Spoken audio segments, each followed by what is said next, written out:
개도신경으로 함께 신앙고백 드리겠습니다. 나는 전능하신 아버지 하나님 전지의 창조주를 믿습니다. 나는 그의 유일하신 아들 우리 주 예수 그리스도를 믿습니다. 그는 성령으로 잉태되어 동정녀 마리아에게서 나시고 본디오 빌라도에게 고난을 받아 십자가에 못 박혀 죽으시고 장사된 지 사흘 만에 죽은 자 가운데서 다시 살아나셨으며 하늘에 오르시어 전능하신 아버지 하나님 우편에 앉아 계시다가 거기로부터 살아있는 자와 죽은 자를 심판하러 오십니다. 나는 성령을 믿으며 거룩한 공교회와 성도의 교제와 죄를 용서받는 것과 몸의 부활과 영생을 믿습니다. 아멘. 찬송가 211장 찬송 드리겠습니다. 값비싼 향유를 좁게 돌이 막달라 마리아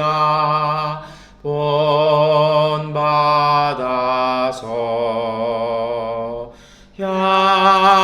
향기로운 산제물 주님께 바치리 사랑의 주 내 주님께 연약한 자에게 힘을 주고 어두운 세상에 빛을 비춰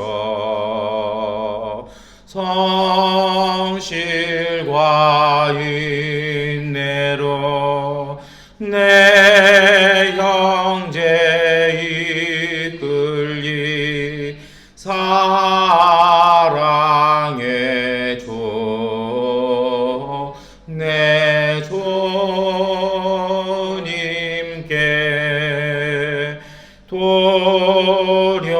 두려운 마음에 소망 주고 슬픔에 쌓인 자 위로하며 길 잃은 자들을 친절히 이끌리 사랑의 주 내 주님께 인생의 황혼이 깃들어서 이 땅에 속어가 끝날 때에 주님을 섬기다 평안히 가리라 사랑의 주 내 주님께 아멘. 요한복음 12장 1절부터 11절까지의 말씀 우리 함께 읽겠습니다. 함께 읽겠습니다. 6월절 엿새 전에 예수께서 베다니에 가셨다. 그곳은 예수께서 죽은 사람 가운데에 살리신 나사로가 사는 곳이다. 거기서 예수를 위하여 잔치를 베풀었는데 마르다는 시중을 들고 있었고 나사로는 식탁에서 예수와 함께 음식을 먹고 있는 사람 가운데 끼어 있었다. 그때 마리아가 매우 값진 순 나드 향유 한 근을 가져다가 예수의 발에 붓고 자기 머리털로 닦았다. 온 집안에 향유 냄새가 가득 찼다. 예수의 제자 가운데 하나이며 장차 예수를 넘겨줄 가룟 유다가 말하였다. 이 향유를 300데나리온에 팔아서 가난한 사람들에게 주지 않고 왜 이렇게 낭비하는가? 그가 이렇게 말한 것은 가난한 사람을 생각해서가 아니다. 그는 도둑이어서 돈자루를 맡아 가지고 있으면서 거기에 든 것을 훔쳐내곤 하였기 때문이다. 예수께서 말씀하셨다. 그대로 두어라. 그는 나의 장사날에 쓰려고 간직한 것을 쓴 것이다. 가난한 사람들은 언제나 너희와 함께 있지만 나는 언제나 너희와 함께 있는 것이 아니다.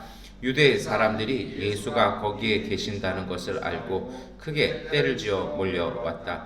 그들은 예수를 보려는 것만이 아니라 그가 죽은 사람들 가운데서 다시 살리신 나사로를 보려는 것이었다. 그래서 대제사장들은 나사로도 죽이려고 모의하였다. 그것은 나사로 때문에 많은 유대 사람이 떨어져 나가서 예수를 믿었기 때문이다. 아멘. 오늘 말씀은 이래요. 예수님이 이제 유월절 다가오셔서 이렇게 가시려고 하니까 벌써 이제 이렇게 예수님을 잡아서 이제 하려고 음모를 꾸미고 있습니다. 그래서 11장의 마지막 말씀이 뭐냐면 자기들끼리 이제 성전에 딱 서서 대화하는 장면이 나와요. 그러면서 이렇게 명절에 사람들이 올려오는데 예수도 올라오지 않겠느냐 하면서 자기들끼리 주고받고 회의를 하는 거죠. 그리고 나서 11장의 마지막 절은 어떻게 끝나냐면 누구에게든지 예수가 어디에 있는지를 알면 가르쳐 달라고 이야기를 이렇게 딱 합니다. 그러니까 우리 시대의 말로 하면 지명수배 이렇게 된 것이죠. 그래서 어디에 있는지 위치가 파악이 되면 그때부터 이제 잡겠다. 그래서 오늘 말씀의 끝자락도 어떻게 됩니까? 사람들이 잡으려고 몰려드는 것으로 이렇게 끝나지 않습니까? 그런 와중에 예수님께서 이제 베다니로 이렇게 가십니다. 근데 그 장소가 사실은 베다니라고 나오지만 다른 복음서에서는 이것을요, 그 베다니에 사는 문둥병자 시몬의 집이라고 이렇게 나와요. 그러니까 오늘 요한복음에서는 사실 그 구체적인 장소는 나오지 않고요. 다만 이 문둥이 시몬의 집에서 잔치가 벌어집니다. 어떤 잔치가 벌어지냐면 예수님께서 얼마 전에 죽었던 나사로를 살려주셨잖아요. 그러니까 거기에 대한 고마움으로 잔치가 이렇게 베풀어지는 것입니다.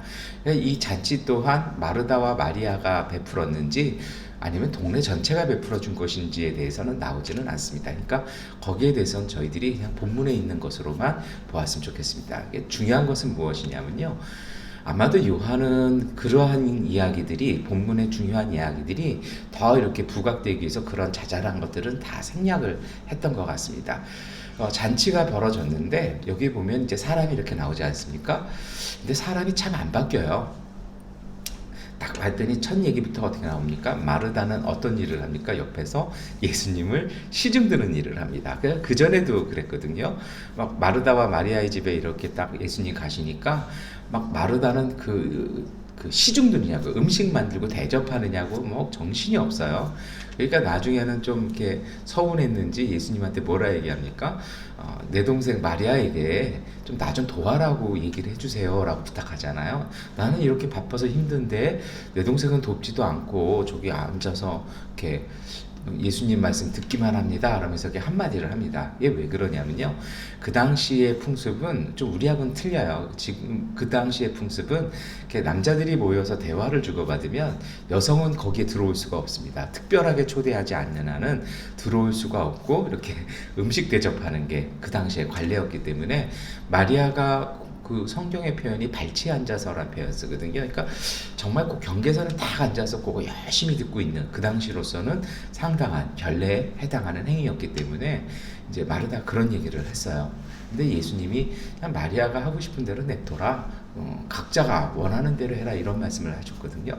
근데 오늘 본문에는 또 역시 마르다는 일관성 있게 예수님을 시중하고 손님들 대접하는 일들 이렇게 하고 있는데 마리아는 또 역시 일관성 있게 자기의 일을 합니다. 근데 그 일이 어떻게 하냐면 어떻게 보면 이거는 굉장한 사고에 해당하는 일이었어요. 왜냐하면 갑자기 와서 향유를 깹니다. 그래서 무슨 향이냐면 우리 잘 나와 있잖아요. 나디 향유 한 큰이라고요. 이게 나디 향유 한 근이면 어느 정도냐면 100g 정도입니다. 근데 중요한 건 이 나드 향유가 뭐냐라는 거죠. 이 나드 향유는요, 이 이스라엘 땅에서 나는 것이 아니고 어디서 나오는 거냐면 히말라야 산맥에서 나옵니다. 그러니까 티벳, 네팔 요 접경지대에서의 일부 지역에서만 나와요. 그래서 그 지역 이름을 사실은 신의 향취라고 이렇게 부르기도 해요. 왜냐하면 그 지역이 그 고도가 참 애매한 지역이에요. 그래서 거기에서 나는 그 차가 있습니다. 그래서 그 차가 사실은 그 홍차 종류에서는 가장 비싼 차거든요. 그래서 그 차 이름도 신의 향취라고도 부르고 이 나드도 그 동네에서 나옵니다. 그런데 이게 어느 정도로 잘 안 나오는 거냐면요. 한 이만큼 정도의 뿌리를 모아서 이거를 쫙 짜내면요. 한 방울이 채 안 나온다고 그래요. 이게 얼마나 비싼지 이렇게 우리가 알 수 있을 것 같습니다. 그래서 오늘 본문에도 뭐라고 얘기 나오냐면 나디 향유 한 근이면 얼마나 그럽니까? 유다가 딱 뭐라 그러냐면 300달란트라고 딱 얘기하잖아요. 그러니까 300달란트면 어느 정도냐면 한 사람의 노동자가 버는 1년의 총 수입과 맞먹는 것입니다. 그러니까 이건 사실 굉장한 돈이죠. 근데 이 나디 향유가 어떨 때 쓰는 거냐면 이건 굉장히 그 당시에 귀해서 로마 시대 때의 기록을 찾아봐도 이거는 굉장한 사치품이었습니다. 그리고 이것은 여성이 사용하는 것이 아니라 남성용 향수로 썼대요. 왜냐하면 향이 굉장히 진하고 이렇게 뭔가 향이 이렇게 굵은 듯한 향이 나기 때문에 그래서 사실은 한 방울 두 방울만 딱 떨어뜨려도 온 집안의 향기가 이렇게 가득한 정도의 향이기 때문에 남성들에게 쓰는 향수였다라는 것입니다. 그리고 그런데 그러다 보니까 이것을 어떻게도 이해할 수 있냐면 주로 이 두 가지 경우에 쓴대요. 이렇게 결혼을 하게 됐을 때 신랑에게 주는 예물로 쓰든지 아니면 이제 부잣집에서 장례가 나면 특히 이제 뭐 부모님이 돌아가시면 부모님의 시신에 이렇게 향유를 바를 때 이 나디 향유를 썼다라고 얘기합니다. 그러니까 이 베단이라는 동네가 사실은 우리식으로 얘기하면 천민 마을이에요. 벌써 문둥이 집 시우몬이 있잖아요. 지난 주간에도 제가 문둥이는 동네에 못 들어온다고 그랬잖아요. 그러니까 이런 사람들 모여 사는 동네니까. 근데 그런 동네에서 이곳을 모았다라는 것은 굉장히 마리아가 이거는 정말 악착같이 모은 겁니다. 그리고 이게 또 오늘 표현에도 이런 얘기 있어요. 나디 향유 한 근을 깨뜨렸다. 그래서 다른 성경에서는 옥합을 깨뜨렸다라고 이렇게 나오거든요. 왜 이런 말을 쓰냐면 나디 향유는 휘발성이 굉장히 강한데요. 그래서 이렇게 열어두면 다 날아가 버려서 이것을 담는 용기는 특별합니다. 그냥 어떤 걸 쓰냐면 이제 로마 시대 때 썼던 석호라는 걸 쓰는데요. 쉽게 말하면 그러니까 이제 대리석 가루에다가 석회를 섞어 놓은 겁니다. 그러니까 굉장히 그 당시에 귀했대요. 그리고 이 마개를 막을 수가 없어서 이렇게 밀랍으로 이렇게 막였다가 조금 내고서는 다시 그릇을 또 바꿔야 되는. 그래서 그릇값만 해도 한 100데나리온 이상의 그러한 어떤 가치가 있는, 쉽게 말하면 우리식으로 얘기하면 이렇게 굉장히 보물인 거죠. 이 당시 일반 평범한 사람 집에서요. 근데 어떤 이유에서인지 마리아가 와서 그것을 깨트리니까 막 잔치에 사람들이 먹고 마시고 노래 부르고 막 짜짓걸 했는데 갑자기 이 향이 쫙 퍼지니까 잔치가 일순간 멈춰지는 것입니다. 그리고 나서 마리아가 예수님의 발을 닦고 이 향유를 이렇게 발라드립니다. 근데 이렇게 향유를 바르는 것은요 두 가지 중에 하나입니다. 그러니까 잔치에 손님이 왔을 때, 그러지 않으면 아까도 말씀을 드렸지만요 장례식 때 하는 거거든요. 그러니까 이것을 이렇게 하니까 잔치 흥이 탁 깨져버린 거예요. 그러니까 일순간 뭐가 돼버린 것이냐면 앞뒤 인가를 이렇게 보면 잔치집이었는데 순식간에 초상집으로 마리아가 흥을 깨버린 겁니다. 그러니까 사람들이 왜 저래 그러면서 막 수근수근 했을 거고, 마르다 같은 경우에 그거 알고 있었을 거 아니에요. 그러니까 쟤 또 왜 저래 하면서 난리가 났을 거예요. 근데 그 중에 한 사람, 예수님의 제자 중에 한 사람이 얘기합니다. 저 나드 한 그리면 300데나리온인데 저걸로 팔아서 가난한 사람들한테 쓰지 왜 저렇게 낭비하느냐 하면서 마리아를 질책했을 것입니다. 그런데 오늘 복음서의 저자인 사도 요한은 뭐라고 얘기합니까? 그걸 해석해요. 저 사람이 정말 가난한 사람을 돕는 게 그 돈으로 저렇게 하는 것보다는 가난한 사람 돕는 게 더 낫지 않아? 이런 선한 마음이 아니라 그는 도둑이었을 것이라는 겁니다. 그래서 왜냐하면 평소에도 유다가 이렇게 헌금을 받으면 자기가 일부러 그 중에 일부를 자기 마음대로 썼던 사람이라고 사도 요한은 이렇게 보았던 것입니다. 그런데요, 이것이 사실 오늘 복음서에 나오는 내용의 이야기고 이렇습니다. 우리가 이걸 어떻게 묵상을 해야 될까요? 이 본문을 잘못 이해하면 이렇게 됩니다. 한국교회에서 한때 부흥회 때 이 본문을 많이 했는데요, 가지고 있는 귀한 모든 것을 예수님께 바쳐라 라고 이렇게 한때는 그렇게 얘기를 많이 했습니다. 그런데 그 뜻이 오늘 본문의 그 뜻은 아닙니다. 어디서 이것을 해결의 실마리를 찾을까요? 여기에 대한 예수님의 대답이었습니다. 그것이 바로 7절, 8절 말씀이죠. 우리 먼저 7절의 말씀 함께 읽겠습니다. 예수께서 말씀하셨다. 그대로 두어라. 그는 나의 장산날에 쓰려고 간직한 것을 쓴 것이다. 아멘. 예수님은 바로 마리아의 의도를 아신 것입니다. 마리아가 이 향유를 모은 건 시집 가려고 쓴 것도 아니고 집안에 일 있을 때 쓰려고 어떤 돈을 모아놓기 위해서 쓴 것도 아니라는 것입니다. 예수님이 아시던 거죠. 뭐 하신 겁니까? 내가 죽게 될 때 쓰려고 마리아는 준비해놨다라는 것입니다. 그리고 이제 곧 내가 예루살렘에 올라가서 죽게 될 거니까 이 마리아가 거기에는 못 올라와도 이미 이 자리에서 내 마음이나 내 삶을 위해서 미리 그렇게 했다라는 것입니다. 그리고서 예수님은 8절에 말씀하시죠. 가난한 사람들은 함께 읽겠습니다. 가난한 사람들은 언제나 너희와 함께 있지만 나는 언제나 너희와 함께 있는 것이 아니다. 아멘. 그러니까 유다의 말처럼요, 이것을 가지고 가난한 사람들을 돕는 것은 맞다라는 얘기입니다. 그런데 그것도 귀하고 좋은 일이지만 지금은 그 일보다는 예수님의 죽으심을 전하는 일이 더 맞다라는 것입니다. 왜 그럴까요? 사람들은요, 예수님께서 죽으실 걸 몰랐습니다. 아니, 거부했어요. 뭐 몇 주간 사순절 기간 또 주일에도 말씀을 드렸습니다만, 예수님이 6월절에 올라가시면 그 정치를 뒤집을 거라고 생각을 했어요. 그런데 다른 사람들은 다 그걸 이해 못하는데 마리아는 어떻게 한 것입니까? 예수님의 가르침을 마음에 그대로 두었다라는 것입니다. 그러니까 다시 말하면요, 7절을 다시 읽어낼 수 있을 것 같아요. 그대로 두어라. 그는 나의 장산날에 쓰려고 간직한 것을 쓸 것이다 라는 이 본문을요, 이렇게 읽어낼 수 있습니다. 그대로 두어라. 그는 나의 가르침을 마음에 담아두었을 뿐이다. 무슨 얘기냐면요, 정말 다른 제자들은 설마 예수님이 그러겠어? 설마 이렇게 많이 따르는데, 그렇게 능력자인데 지금까지 끊임없이 예루살렘에 있는 사람들을 예수님이 이겨오셨는데 거기서 그렇게 무기력하게 죽으시겠어? 생각하는데 마리아만, 유일하게 이 마리아만 그것을 마음에 두고 그것을 예비하고 있었다라는 것입니다. 어떤 이유에서인지 마리아는 십자가에 달리신 예수님 밑에 함께 갔는지 무덤가에 같이 갔는지는 성경에는 정확하게는 잘 나오지 않는 것 같아요. 전승이 다 틀려요. 그런데 저는 아마도 이것을 한 것은요, 사람들이 그러한 것을 앞두고 있는 예수님의 마음도 헤아리지 못하고, 죽은 사람도 살려내신 분이 우리 동네에 왔으니 얼마나 우리 동네가 이제 바뀌겠느냐, 막 기뻐하고 막 난리를 치고 있는 가운데 갑자기 찬물을 탁 꼈는 것이죠. 그래서 예수님의 가실 길은 그 길이 아니라 예수님은 고난을 향해서 걸어가실 것이라고, 예수님의 차마 말하지 못하고 가만히 앉아 계시는 그 예수님의 말씀을 본인이 직접 전하게 된 것 같습니다. 여러분, 오늘 우리가 이 본문을 묵상하면서 이것을 잘 기억해 두었으면 좋겠습니다.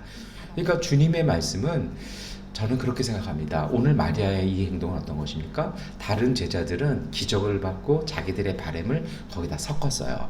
그리고 예수님은 자기 신들의 바램을 이루어주는 분이라고 생각을 한 것입니다.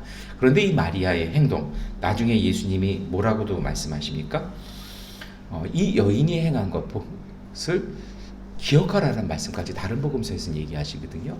그러니까 이거 본문을 또 잘못 인용하시는 분들은 이 본문 딱 해놓고 여러분 가정에 가장 귀한 것을 1년치 월급을 하나님 앞에 헌금하십시오, 이렇게 하시는 좀 이상한 분들도 저는 봤습니다. 그것이 바로 저는 설렁탕집에 가서 짜장면 시키는 것 같아요. 그것이 아니고요, 이 마리아의 신앙, 정말 예수님께서 이 여인을 칭찬하셨던 이유는요, 다른 사람들은 자기의 바람이나 자기의 소원을 마음에 두고 예수님의 가르침을, 예수님의 말씀이나 능력을 본인이 휘두르려고 했다라면, 이 여인 마리아는 정말 예수님의 말씀을 따라 예수님의 사역에 맞추어서 그것을 고백하고 그것을 믿음으로 실천했다라는 것입니다. 그래서 이 마리아는요, 오랫동안 정말 예수님의 가르침을 이해하면서, 이 예수님께서 고난당하실 걸 알면서 그 오랜 시간 동안에 아마도 3년 정도였을 것 같아요. 그것을 준비했었다라는 것입니다. 그래서 여러분, 오늘 우리가 이 아침 묵상하고 우리의 삶 속에 가져갈 것은요, 바로 이것입니다. 우리의 소원이나 우리의 바람도 중요합니다. 그런데 정말 소중한 것은요, 주님의 가르침을 있는 그대로 우리의 마음에 담아두는 것이 정말 그 순전한 향유와 같은 순전한 믿음을 우리 속에 두는 것이 정말 중요합니다. 한 가지 더 말씀을 드릴까요? 오늘 우리 시대는요, 우리가 살고 있는 지금의 상황은 굉장히 가변적이잖아요. 저도 가끔 그런 말씀을 제가 설교 중에 드렸습니다. 뭐냐면 분별력 있게 마치 바둑을 냉정하게 두는 것처럼 한 수 한 수 우리가 둘 때인 것 같습니다라고 제가 자주 말씀을 드렸던 것 같아요. 그것이 어떤 의미냐면 이런 것입니다. 하나님께서는 우리에게 말씀하세요. 때가 되면 그때에 맞춰서 어떤 움직임을 할지를 우리에게 말씀하십니다. 그런데 그렇게 주님이 말씀을 주실 때 어떤 경우가 있냐면, 우리가 마음에 담아두었던 하나님의 말씀이 오늘 우리를 이끌어 가시는 것입니다. 로마서 10장 17절의 말씀입니다. 그러므로 믿음은 들음에서 생기고 들음은 그리스도를 전하는 말씀에서 비롯됩니다. 다시 말해서, 그래서 우리가 정말 필요한 것이 있습니다. 우리의 마음, 우리의 내면, 우리의 영혼, 정신 속에요, 하나님의 말씀을 순수하게 있는 그대로 우리 속에 담아 두어야 합니다. 그렇게 담아둘 때 하나님은 정말 때가 되면 그 말씀을 통해서 오늘 우리를 이끌어 가십니다. 다시 말해서요, 마리아의 가장 탁월했던 점이 무엇입니까? 이렇게 비싼 향유를 헌신하고 바쳤던 그것도 귀하지만 그게 아니었습니다. 정말 이 여인의 신앙의 가장 훌륭한 점은요, 예수님의 말씀을 그대로 듣고 보존하고 이해하고 있었다라는 것입니다. 이것이 오늘 우리에게 필요합니다. 이것을 신앙에서는 맑은 마음, 맑은 정신, 맑은 영혼이라고 얘기합니다. 그래야, 이렇게 마음이 맑아야 하나님의 뜻, 우리 가운데 오신 성령께서 우리를 이끌어 가시는 것을 볼 수 있기 때문입니다. 거울이 그렇잖아요. 그리고 우리 자동차 운전할 때 차 앞에 유리가 그렇잖아요. 막 뭐가 묻어 있고 잘 안 보이면, 그리고 우리 조금 있으면 우리가 겪게 됩니다만, 우기철이 되면 비가 막 내리면 앞이 안 보이잖아요. 그때는 우리가 어떻게 합니까? 와이퍼로 닦아내야 볼 수 있는 것처럼 우리의 마음과 우리의 영혼과 우리의 내면을 맑고 깨끗하게 닦아야 우리 속에 담겨져 있는 주님의 말씀이 우리를 인도해 가시는 것을 볼 수 있습니다. 그래서 신앙은요, 우리가 열심히 일하는 것도 있지만 그것과 비례해서 우리의 마음과 영혼과 정신이 깨끗할 수 있도록 끊임없이 우리가 훈련하고 우리 자신을 돌이켜보는 것이 정말 소중한 일이기도 합니다. 여러분, 제가 간간히 이렇게 기도가 안 될 때마다 이렇게 읽어보는 라틴어 기도문이 있어요. 이제 중세 수도원에서 나왔던 기도문인데요. 이렇게 한국어로는 이렇게 번역을 합니다. 하나님의 말씀을 보고 삶에서 찾는다라는 것은 생각을 쉬는 것이며 생각을 하나님께 맡기는 것입니다. 하나님의 말씀을 이해하고 암기하는 것보다는 음식을 먹듯 하나님의 말씀을 취하면 그 말씀이 우리 안에서 작용하는 것입니다. 그래서 진짜 참된 기도는요, 생각을 많이 하고 말을 많이 하는 기도가 아니라 정말 우리의 생각마저도 하나님께 맡겨서 하나님의 성령께서 우리 안에서 역사하시는 것을 느끼고 그것을 순종하고 따라가는 것입니다.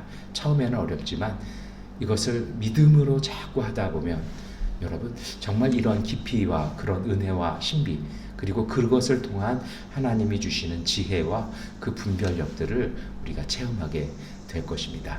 이 고난 주간, 한 주간 동안 우리가 이 여정을 함께 갔으면 좋겠습니다. 그래서 삶의 걸음걸음 순간순간마다요, 잠시 멈추어 서서 우리의 생각을 막 많이 하는 것이 아니라 생각을 멈추고 그 고요해진 마음 속에서 주님이 주시는 하나님의 영감, 하나님의 인도하심, 그 하나님의 감동을 따라갔으면 좋겠습니다. 이것을 위해서 성경 말씀을 많이 읽으십시오. 참 묘한 게 있잖아요. 우리가 말씀을 많이 읽고 많이 기억하고 있으면요, 그때에 맞춰서 성령께서는 그 말씀을 마치 카드를 하나 딱 뽑아내듯이 뽑아서 우리에게 말씀을 주십니다. 그것이 바로 하나님의 응답일 것입니다. 이 고난주간 보내면서요, 우리도 정말 예수 그리스도의 말씀을 순전하게 받아들이고 순전하게 지키고 보존해서 순전한 믿음으로 행동하고 고백하는 그러한 신앙의 삶으로 예수님의 삶과 함께 동행하는 믿음의 삶 되시기를 축원합니다. 기도하겠습니다. 전능하신 아버지 하나님, 오늘 우리 가운데 오시니 감사합니다. 주님, 우리의 마음을 맑고 순수하고 깨끗하게 하여 주시옵소서. 전능하신 아버지 하나님께서 동행하게 하시는 그 음성 들을 수 있도록 우리 스스로 우리의 마음을 깨끗하게 하여 주옵소서. 우리의 내면을 닦아내게 하여 주옵소서. 우리 바깥에서 일어나는 일들로 동요하는 것이 아니라 하나님을 정시하며 하나님과 함께 분별력 있는 지혜로 이 삶을 주님의 나라, 하나님의 나라를 위한 발걸음 걸어갈 수 있는 하나님의 가족들 되게 하여 주옵소서. 순전한 주님의 말씀을 우리 안에 가득 담아 그것이 양식이 되고 하나님 나라의 생명 양식되어 이 땅 가운데 복음의 열매를, 은총의 열매들을 가득 피워낼 수 있는 복된 가정들 되게 하여 주옵소서.